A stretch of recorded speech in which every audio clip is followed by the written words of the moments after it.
बार फिर से आप सभी लोगों का वाईआरएस क्लास में बहुत बहुत स्वागत है।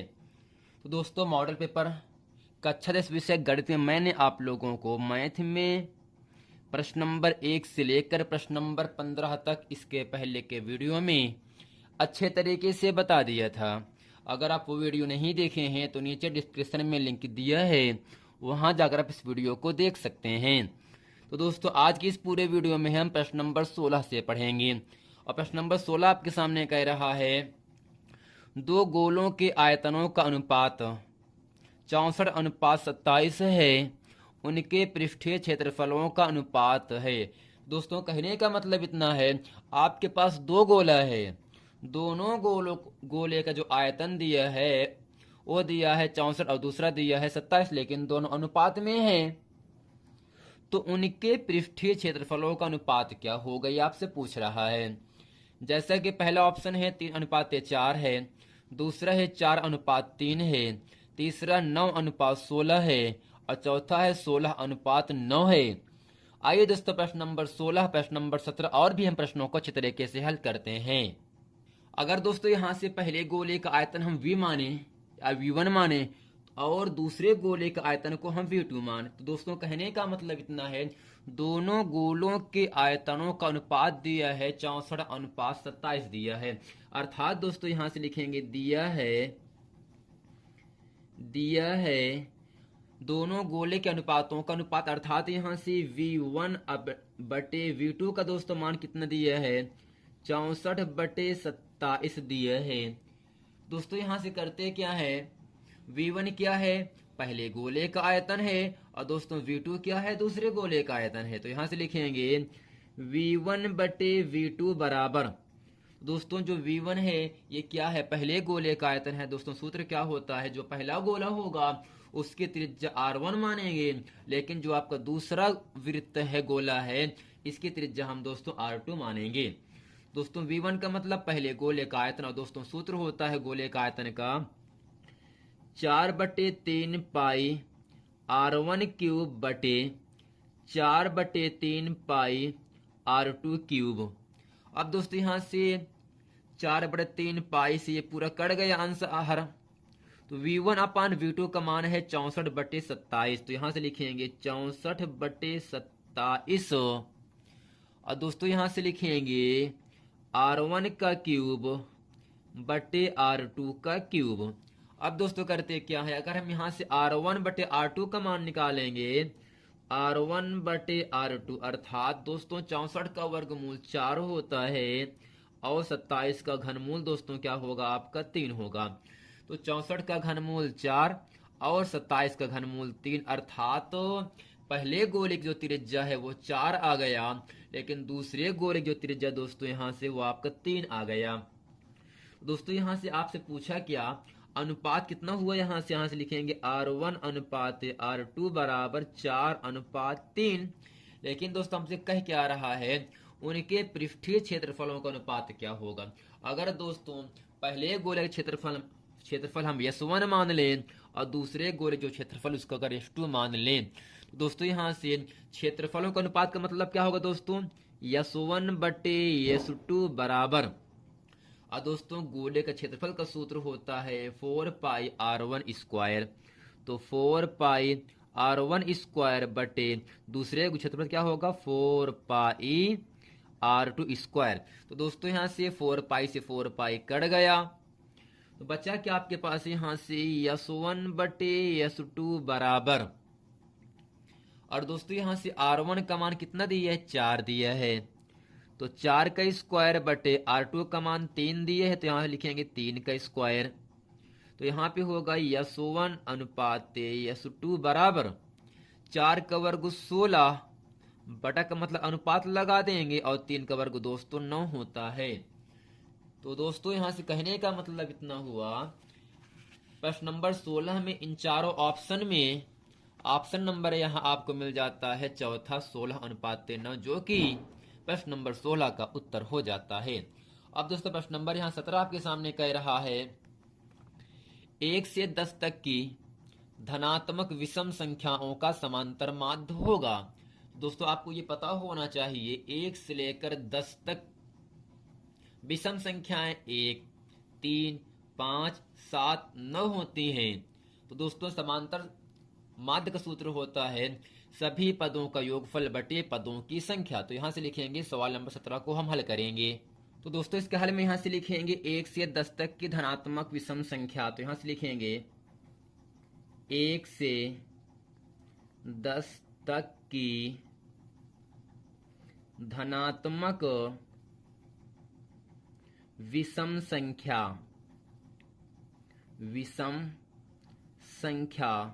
दोस्तों क्या होगा 1, 3, 5, 7, 9। तो दोस्तों हमसे पूछ क्या रहा है यहाँ से समांतर माध्य क्या होगा। तो यहां से लिखेंगे इसलिए समांतर माध्य बराबर दोस्तों सूत्र होता है जितने भी पद हैं सबको जोड़ दीजिए, अर्थात सभी पदों का योगफल बटे पदों की संख्या। जितने पद यहाँ से 5 पद हैं, पांचों को जोड़ेंगे और पांचों को जोड़ने के बाद हम 5 से भाग कर देंगे, क्योंकि इसमें 5 ही पद केवल है। पहला 1 है, दूसरा 3, तीसरा 5, चौथा 7 और पांचवा क्या है दोस्तों यहाँ से 9 है। तो यहाँ से लिखेंगे समांतर माध्य बराबर 1 + 3 + 5 + 7 + 9। और दोस्तों केवल 5 पद ही आपका है, तो यहाँ पे होगा बटे में आपका 5 हो गया। अब दोस्तों समांतर माध्य को हम लिखते हैं यक्स बार से। तो 9 7 16, 16 5 21, 21 3 24, 24 1 25 बटे 5 यहाँ से हो जाएगा 25 बटे 5। अर्थात दोस्तों यहाँ से यक्स बार बराबर आपका मिल गया 5 के पहाड़े में 25, 5 बार पे आता है। अर्थात दोस्तों यक्स बार का मान यानी समांतर माध्य जो आया वह यक्स बार का मान 5 आ गया। तो दोस्तों इन चारों ऑप्शन में ऑप्शन नंबर आपका चौथा सही, अर्थात समांतर माध्य का जो मान आया हल करने के बाद वह ऑप्शन नंबर आपका चौथा मिला यहाँ से। अब दोस्तों प्रश्न नंबर आपका 18 आपके सामने कह रहा है यहाँ से माध्यिका को आलेखीय विधि द्वारा निम्न में से किससे प्राप्त किया जाता है। दोस्तों पहला ऑप्शन है त्रिकोण है, दूसरा है आयत, तीसरा है बहुभुज, चौथा है इनमें से कोई नहीं। अर्थात दोस्तों आपको ये पता होना चाहिए माध्यिका को आलेखीय विधि द्वारा हम त्वरण से प्राप्त करते हैं। किससे दोस्तों प्राप्त करते हैं? त्वरण से प्राप्त करते हैं, जो कि इन चारों ऑप्शन में ऑप्शन नंबर आपका पहला सही है। अब दोस्तों प्रश्न नंबर 19 आपके सामने यहां से कहा जा रहा है यदि कुछ प्रेक्षणों का माध्य 27 तथा बहुलक 45 है। कुछ प्रेक्षणों का समांतर माध्य दोस्तों कितना दिया है? 27 दिया, लेकिन दोस्तों यहाँ से ये बहुलक दिया है कितना? 45। तब दोस्तों माध्यिका का मान क्या होगा? और दोस्तों ये आपको पता होना चाहिए माध्यिका बराबर होता है 3 गुणे माध्य। तो दोस्तों यहाँ से बहुलक का सूत्र होता है, यहाँ से लिखेंगे बहुलक बराबर दोस्तों सूत्र होता है 3 गुणे माध्यिका, 3 गुणे माध्यिका माइनस 2 गुणे माध्य। अगर दोस्तों प्रश्न में माध्य दिया है, बहुलक दिया है, हमसे पूछे माध्यिका निकालने के लिए या बहुलक माध्यिका माध्य में, इन तीनों में अगर 1 2 मान दिया है, तीसरा पूछेगा, हमें इस सूत्र को लगाना है और उन तीनों में से 1 का मान निकाल लेना है। दोस्तों बहुलक दिया कितना है? 45 दिया है, बराबर करेंगे 3 गुणे और दोस्तों जो माध्यिका है इसको हम यक्स मानेंगे, अर्थात यक्स का मान निकालना ही है, माइनस दोस्तों 2 गुणे माध्य आपके सामने दिया है 27, तो यहाँ पे होगा 45 और दोस्तों 27 दूनी 54 होगा, ये माइनस 54 है, इसका पक्षांतर होगा प्लस 54 हो गया, बराबर दोस्तों कितना है? 3 यक्स का नाम 3 यक्स होगा। दोस्तों यहाँ से 3 यक्स बराबर 5 4 9 और यहाँ से 5 4 9, अर्थात 45 54 को जोड़ने पर 99 मिला आपको। दोस्तों 3 के पहाड़े में 99 33 बार पे आता है। यही दोस्तों यक्स बराबर 33, अर्थात यक्स क्या है? इस पूरे प्रश्न में आपका माध्यिका का काम कर रहा है, अर्थात यक्स बराबर 33, जो कि दोस्तों इन चारों ऑप्शन में ऑप्शन नंबर आपका दूसरा सही है 33। अब दोस्तों प्रश्न नंबर आपका 20 आपके सामने यहां से कहा जा रहा है वर्गीकृत आंकड़ों की से अधिक प्रकार और से कम प्रकार की संचयी बारंबारता वक्रों के प्रतिच्छेद बिंदु के भुज से आंकड़ों का प्राप्त होता है। तो दोस्तों कहने का मतलब इतना है, वर्गीकृत आंकड़ों से हमें जब से अधिक और से कम प्रकार का हम संचयी बारंबारता वक्र बना देते हैं तो उसका जो प्रतिच्छेद बिंदु होता है उस प्रतिच्छेद बिंदु से हम किसका मान निकालते हैं। पहला यहाँ से माध्य है, दूसरा है माध्यक, तीसरा है बहुलक और चौथा है उपरोक्त सभी। तो दोस्तों वर्गीकृत आंकड़ों के जरिए से हम से अधिक और से कम प्रकार का जब संचयी बारंबारता बनाते हैं तो जिस बिंदु पर प्रतिच्छेद करता है उस बिंदु के भुज से आंकड़ा को हम माध्यक अर्थात माध्यिका प्राप्त करते हैं, जो कि इन चार ऑप्शन में ऑप्शन नंबर आपका दूसरा सही है। अब दोस्तों प्रश्न खंड ब आ जाता है यहाँ से, और दोस्तों खंड ब में प्रश्न नंबर आपका क्या कह रहा है यहाँ से, दो क्रमागत धनात्मक पूर्णांकों का गुणनफल 2 से विभाज्य है, यह कथन सत्य है या असत्य है। तो दोस्तों हमको मानना क्या है, दो क्रमागत धनात्मक पूर्णांक मानना है जिसका गुणनफल 2 होगा, यानी दोस्तों जो 2 से विभाज्य रहेगा। दोस्तों हम करते क्या है, अगर यहाँ से पहली क्रमागत संख्या 3 मान लें, दूसरी क्रमागत संख्या 4 मानेंगे। दोस्तों क्रमागत का मतलब क्रम से होगा। तो दोस्तों 3 और 4 का हम जब गुणनफल करते हैं तो आ जाता है 12, और दोस्तों 12 जो होगा वह 2 से कट जाएगा। या दोस्तों हम 4, अगली क्रमागत संख्या होगा 5, तो दोस्तों 4 5 6 20 होगा। अब 20 भी दोस्तों यहाँ से 2 से कट करके 10 आ जाएगा, और दोस्तों 12 2 से कट करके 6 आ जाएगा। तो दोस्तों चाहे जो भी हम दो क्रमागत संख्या अगर मानेंगे तो उनका गुणनफल हमेशा 2 से क्या होगा, विभाज्य होगा, अर्थात दोस्तों कथन क्या है आपका, सत्य है। अब दोस्तों प्रश्न नंबर 8वां आपके सामने यहाँ से कहा जा रहा है, यदि cot थीटा बराबर 7/8 तो 1 plus sine theta into 1 minus sine theta बटे 1 plus cos theta into 1 minus cos theta का मान ज्ञात कीजिए। जैसा कि दोस्तों प्रश्न नंबर खंड बा का प्रश्न नंबर 1 का और खा जितने भी प्रश्न हैं वो सभी प्रश्न 2-2 नंबर के लिए आपसे पूछे गए हैं। आइए दोस्तों प्रश्न नंबर खा अच्छे तरीके से हम हल करते हैं। तो दोस्तों यहाँ से दिया क्या है, cot थीटा बराबर 7/8 तो 1 plus sine theta 1 minus sine theta बटे 1 plus cos theta 1 minus cos theta का मान ज्ञात कीजिए। आइए दोस्तों इस प्रश्न को अच्छे तरीके से हम हल करते हैं।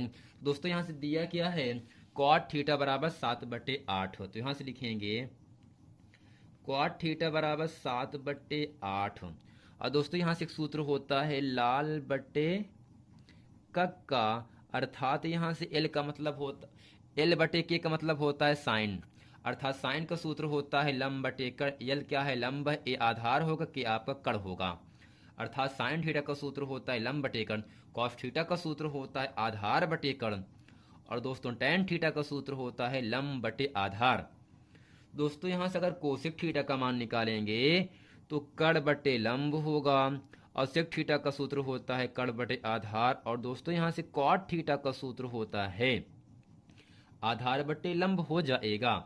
तो दोस्तों हमसे मान किसका पूछ रहा है, तो यहाँ से लिखेंगे, इसलिए ब्रैकेट में दोस्तों लिखते हैं 1 plus sine theta 1 plus sine theta in bracket 1 minus sine theta 1 minus sine theta पूरे बटे होगा दोस्तों यहाँ से 1 प्लस कॉस थीटा, फिर यहाँ से लिखेंगे 1 माइनस कॉस थीटा।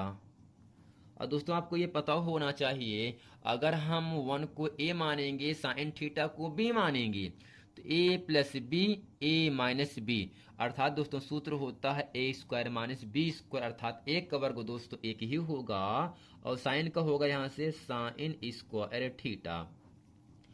तो दोस्तों सेम वही काम नीचे भी करेंगे 1 माइनस कॉस स्क्वायर थीटा, अर्थात दोस्तों यहाँ से सूत्र भी हम लिख देंगे a plus B into A minus B, दोस्तों सूत्र होगा a square minus B square. ठीक ना दोस्तों, अब करते क्या है, यहाँ से 1 माइनस साइन स्क्वायर थीटा का सूत्र होता है कॉस स्क्वायर थीटा, तो नीचे दोस्तों जो 1 माइनस कॉस स्क्वायर थीटा है इसका सूत्र होता है साइन स्क्वायर थीटा। और दोस्तों आपको ये भी पता होना चाहिए कॉस स्क्वायर थीटा बटे साइन स्क्वायर थीटा को हम कहते हैं कॉट स्क्वायर थीटा। और दोस्तों कॉट थीटा का मान दिया है 7/8। दोस्तों कितना दिया है? 7/8 कॉट थीटा का मान है। तो यहाँ से लिखेंगे 7/8। तो दोस्तों घात कितना है इसका? 2 दिया है। तो यहाँ पे हो जाएगा इसका आंसर 7 का वर्ग 49, 8 का वर्ग दोस्तों होगा 64। तो दोस्तों प्रश्नावली खंड बा का प्रश्न नंबर 1 का जो आपका खंड खा है, ये दोस्तों खंड खा का उत्तर 49/64 हो जाता है। तो दोस्तों आशा करते हैं खंड खा का पहला जो प्रश्न है ये आप लोगों को बहुत अच्छे तरीके से समझ में आ गया होगा। अब दोस्तों प्रश्न नंबर ग आपके सामने यहाँ से कहा जा रहा है। दूसरा प्रश्न नंबर ग आपके सामने कह रहा है एक शंकुआकार बर्तन, यानी दोस्तों कोई बर्तन है जो कि शंकु के आकार में है। एक शंकुआकार बर्तन जिसका आंतरिक व्यास 10 सेंटीमीटर है। तो दोस्तों व्यास को हम डी से लिखेंगे। तो यहाँ पे डी का मान दिया है 10 सेंटीमीटर। तो दोस्तों आर का मान क्या होगा? डी का आधा होगा, अर्थात व्यास का आधा होता है। अगर डी का मान 10 है तो आर का मान 5 होगा। जबकि दोस्तों ऊंचाई एच का मान दिया है 24 सेंटीमीटर, पानी से भरा है। यानी कोई शंकुआकार बर्तन है जिसका आंतरिक व्यास 10 सेंटीमीटर, ऊंचाई 24 सेंटीमीटर है, जो कि पानी से भरा हुआ है। पानी को एक बेलनाकार बर्तन जिसका आंतरिक व्यास 20 सेंटीमीटर है में डाला जाता है। यानी दोस्तों जितना पानी अभी शंकु में है उतना ही पानी हम बेलनाकार बर्तन में डाल रहे हैं, अर्थात तो शंकु का आयतन और बेलन का आयतन दोनों बराबर रहेगा। जितना पानी शंकु में रहेगा उतना ही पानी बेलन में रहेगा, अर्थात शंकु का आयतन और बेलन का आयतन जो होगा दोस्तों वो आपस में बराबर रहेगा में डाला जाता है। बेलनाकार पात्र में डाले गए लंब की ऊंचाई आपको केवल ज्ञात करना है, अर्थात दोस्तों यहाँ से हमें बेलनाकार की ऊंचाई h का मान ज्ञात करना है। आइए दोस्तों इस पूरे प्रश्न को अच्छी तरीके से हम हल करते हैं। तो दोस्तों यहाँ से दिया क्या है? शंकु का व्यास। यहाँ से लिखेंगे शंकु का व्यास। शंकु का व्यास दोस्तों, अर्थात दोस्तों व्यास को हम डी से लिखेंगे। दोस्तों डी का मान दिया है कितना है? 10 सेंटीमीटर। तो यहाँ पे होगा 10 सेंटीमीटर। अगर दोस्तों व्यास दिया है 10 सेंटीमीटर, दोस्तों त्रिज्या आर का मान क्या होगा? 10/2, अर्थात दोस्तों यहाँ से आ गए आपका 5 सेंटीमीटर। और दोस्तों ऊंचाई एच का मान कितना दिया है? 24 सेंटीमीटर। कितना दिया है दोस्तों? 24 सेंटीमीटर। अब दोस्तों ये क्या है? आपका शंकु है। और दोस्तों शंकु का आयतन का सूत्र यहां से लिखेंगे, इसलिए शंकु का आयतन, शंकु का आयतन दोस्तों सूत्र होता है 1/3 पाई आर स्क्वायर एच। और दोस्तों यहाँ से 1/3 पाई को रहने दीजिएगा, जबकि दोस्तों आर का मान कितना है? 5।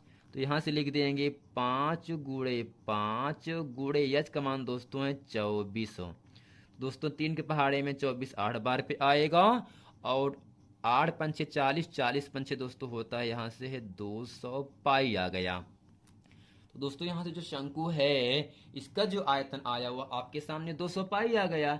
लेकिन दोस्तों जितना पानी अभी शंकु में है उतना ही पानी हम बेलन में डाल रहे हैं, अर्थात यहाँ से बेलन का व्यास दिया है 20 सेंटीमीटर। तो यहाँ से लिखेंगे बेलन का व्यास, बेलन का व्यास डी बराबर 20 सेंटीमीटर। कितना दोस्तों दिया है? 20 सेंटीमीटर। अगर दोस्तों डी का मान 20 दिया है बेलन का व्यास, तो आर का मान दोस्तों होगा 20/2, अर्थात यहाँ से होगा 10 सेंटीमीटर हो गया। ठीक दोस्तों, अब दोस्तों यहाँ से क्या आपसे कहा क्या जा रहा है प्रश्न में? जितना पानी अभी शंकु में है उतना ही पानी हम डाल रहे हैं किसमें? बेलन में डाल दे रहे हैं। तो जितना पानी पहले शंकु में था उतना ही पानी अब बेलन में आ जाएगा, अर्थात दोनों पात्रों में पानी उतना ही रहेगा, अर्थात यहाँ से दोनों का जो आपका आयतन है वो बराबर है। अर्थात यहाँ से लिखेंगे प्रश्नानुसार में शंकु का आयतन बराबर, शंकु का आयतन बराबर दोस्तों क्या होगा? बेलन का आयतन, बेलन का आयतन। और दोस्तों शंकु का जो आयतन है वो आपके सामने मैंने कितना निकाला? यहाँ से 200 पाई है। तो तो यहाँ से लिखेंगे 200 पाई। और दोस्तों जो बेलन का आयतन का सूत्र होता है वो होता है पाई आर स्क्वायर एच होगा। और दोस्तों पाई से पाई कट गया ना, तो यहाँ पे होगा 200 बराबर आर का मान दोस्तों कितना यहाँ से है 10, 10 गुड़े एच होगा। फिर यहाँ से लिखेंगे 200 बराबर 10 गुड़े एच होगा। और दोस्तों 100 जो होगा वो 200 को 2 से काट देगा, अर्थात यहाँ से एच बराबर आपको मिला 2 सेंटीमीटर। कितना दोस्तों मिल गया यहाँ से एच बराबर 2 सेंटीमीटर। तो दोस्तों आपसे क्यों इतना ही इसमें कहा जा रहा है। एक शंकु है जिसका दोस्तों आंतरिक व्यास कितना दिया था आपके सामने यहाँ से 10 सेंटीमीटर। तो दोस्तों आर का मान मैंने निकाला 5 सेंटीमीटर। और दोस्तों शंकु का जो ऊंचाई है वह दिया 24 सेंटीमीटर। दोस्तों शंकु का आयतन क्या होगा 1/3 पाई आर स्क्वायर एच। तो दोस्तों यहाँ से आर का मान 5 गुड़े 5 और एच का मान 24 रखने पर 3 के पहाड़े में 24 8 बार पे कट गया। और 5 हुआ 25, 25 अट्ठे दोस्तों 200 पाई हो जाएगा। फिर दोस्तों बेलन का व्यास दिया है कितना डी बराबर 20 सेंटीमीटर। अगर दोस्तों बेलन का व्यास 20 दिया है तो त्रिज्या आर का मान कितना होगा व्यास का आधा हो जाएगा, अर्थात 20/2 बराबर क्या होगा आपका 10 सेंटीमीटर। अर्थात यहाँ से बेलन का आयतन वह शंकु के आयतन के बराबर, क्योंकि जितना पानी शंकु में है उतना ही पानी अब बेलन में हम डाल दे रहे हैं, अर्थात दोनों का जो आयतन होगा दोस्तों वो आपस में बराबर रहेगा। तो यहां से लिखेंगे प्रश्नानुसार करेंगे और लिखेंगे शंकु का आयतन बराबर बेलन का आयतन। दोस्तों शंकु का आयतन मैंने निकाला आपके सामने 200 पाई निकाला, जबकि बेलन का आयतन का सूत्र होता है पाई आर स्क्वायर एच। तो दोस्तों पाई से पाई कट गए, बराबर लगा है बीच में। आर का मान कितना है 10, 10 गुड़े 10 घात 2 है, 2 बार लिखेंगे। और यच को ऐसे कर दिया दोस्तों 10 दहम्मा 100 हो गए। और दोस्तों 100 पहाड़े में 200 2 बार पे कट जाएगा, अर्थात यच बराबर आपको मिला 200 सेंटीमीटर।